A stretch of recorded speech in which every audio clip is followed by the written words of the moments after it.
بتا دیں ہم وہ کر دیتے ہیں. وہ بڑی اس نے لمبی چوڑی تقریر کی، جتنی آفریں گنا سکتا تھا گنوائیں. کریم خاموش رہے.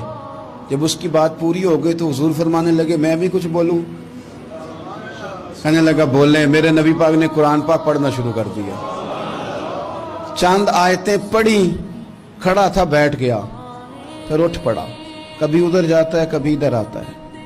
حضور نے تلاوت ختم کی، کہا کوئی بات کرنی ہے؟ کہنے لگا نہیں مجھے اجازت دے دے. واپس گیا. جب گیا نا تو ابو جال دور سے دیکھ کے کہنے لگا جو گیا تھا وہ تو عتبہ تھا، اور یہ جو آ رہا ہے یہ کوئی اور ہے، یہ کوئی اور ہے، یہ وہ نہیں ہے جو گیا تھا. واپس آیا تو کہا کیا طے ہوا؟ کہنے لگا یار طے کیا کرنا ہے، میں نے شاعر بھی دیکھے، کاہن بھی دیکھے، جادوگر بھی دیکھے، میں نے زمانہ گھوما ہے، پر جو قرآن وہ پڑھتے ہیں وہ بندے کا کلام نہیں، وہ رب کریم کا ہی کلام ہے، وہ اللہ کا کلام ہے. تم نہیں مقابلہ کر سکتے، تم باز آ جاؤ، وہ تمہارے پاس کی بات نہیں.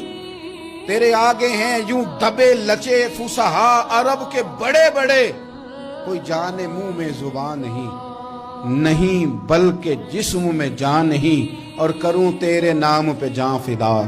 نہ بس ایک جان دو جہاں فدا، میرا دو جہاں سے بھی نہیں جی بھرا، میں کروں کیا کروڑوں